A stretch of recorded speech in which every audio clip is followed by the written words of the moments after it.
El cuello de encaje. María encontró la foto en el cajón más profundo de la cómoda de la casa vieja que acababa de comprar en las afueras de la Ciudad de México. La propiedad había estado abandonada por décadas, con muros cubiertos de humedad y un jardín invadido por maleza silvestre. Cuando los trabajadores la limpiaron, descubrieron la pieza de mobiliario de roble oscuro en una habitación cerrada con tablas, y dentro, envuelta en un paño de lino amarillento, estaba la imagen descolorida. El niño de la foto tenía ojos claros que parecían seguirla donde quiera que se moviera y un amplio cuello de encaje que le cubría el cuello hasta los hombros. El tejido era tan detallado que se apreciaban los nudos finos como si alguien lo hubiera tejido con sus propias manos durante horas y horas. María, fascinada por la historia que podría ocultar el retrato, lo colgó en la pared de su dormitorio, justo frente a la cama. Al principio pensó que era un recuerdo olvidado de alguna familia anterior. Pasaron los primeros días sin incidentes, mientras ella arreglaba poco a poco los espacios de la casa, pintando paredes y cambiando los suelos rotos. Pero a partir de la primera semana empezaron los sucesos extraños. Cada noche, justo a las 3 de la madrugada, el reloj de péndulo de la sala dejaba de marcar el tiempo y se escuchaba un susurro suave que parecía venir de todas partes a la vez. Me falta el aire. La voz era tan tenue que al principio María creyó que se trataba de un sueño, pero cuando abría los ojos, el susurro seguía ahí flotando en la oscuridad. Las plantas de la sala, que había comprado para dar vida al lugar, empezaron a marchitarse de la noche a la mañana. Sus hojas verdes se volvían negras y crujientes, y en el centro de cada una aparecían manchas en forma de dedos pequeños que parecían haberlas apretado con fuerza. Incluso el agua de los jarrones adquirió un sabor metálico y un color turbio, aunque María la cambiaba todos los días. Un día, mientras investigaba la historia de la casa, encontró los registros de hace más de 100 años. La propiedad había pertenecido a la familia Villarreal, una pareja de comerciantes que vivía allí con su único hijo, Nicolás.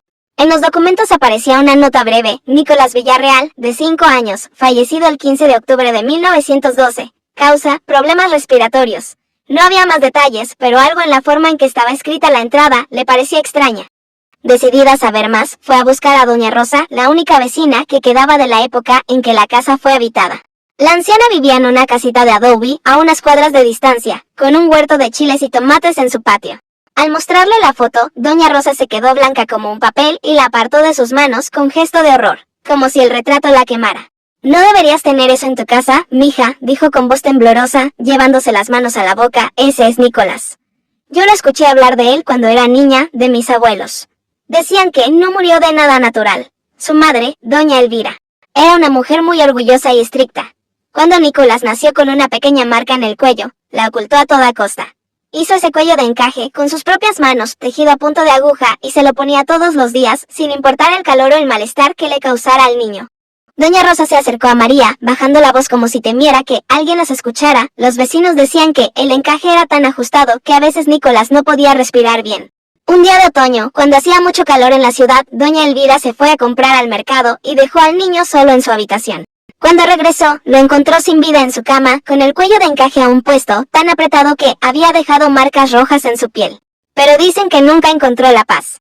Busca a alguien que le quite ese encaje tan apretado, porque cree que así podrá respirar de nuevo. María sintió un escalofrío recorrer su espalda. Esa misma tarde, regresó a la casa con la intención de quitar la foto de la pared, pero cuando abrió la puerta de su dormitorio, encontró que el retrato había cambiado. Ahora, el cuello de encaje del niño parecía más ajustado que nunca, y sus ojos estaban más abiertos, con una mirada de agonía que la heló la sangre. Esa noche, María no pudo dormir. Se acostó con la luz encendida, pero a las 3 en punto, la electricidad se cortó de golpe. En la oscuridad total, sintió un aliento frío en su cuello, tan cercano que podía sentir la humedad en su piel. Al intentar levantarse, se dio cuenta de que no podía mover las manos, como si alguien las tuviera sujetas con fuerza. Entonces, sintió como algo suave y tejido se iba colocando alrededor de su cuello, apretándose poco a poco. Al despertarse horas después con la luz del sol entrando por la ventana, se miró en el espejo y descubrió que llevaba puesta una pieza de encaje antiguo, idéntica a la del niño de la foto, tan ajustada que le dejaba marcas rojas en la piel y le dificultaba respirar.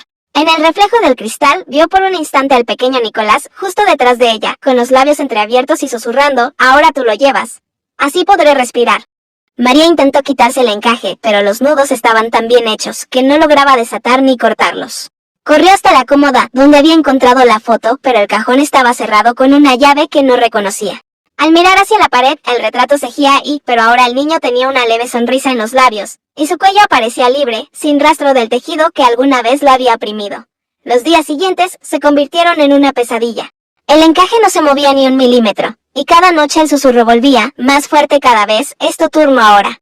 María intentó buscar ayuda, pero cuando hablaba de lo que le pasaba, la gente la miraba con compasión o con miedo, creyendo que se trataba de un trastorno mental.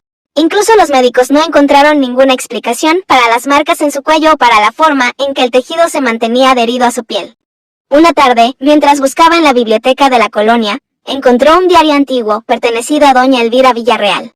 En las páginas amarillentas, la mujer contaba su desesperación por ocultar la marca de su hijo, pero también su culpa después de su muerte. No pude soportar verlo sufrir, así que le quité el encaje cuando ya no podía sentir nada.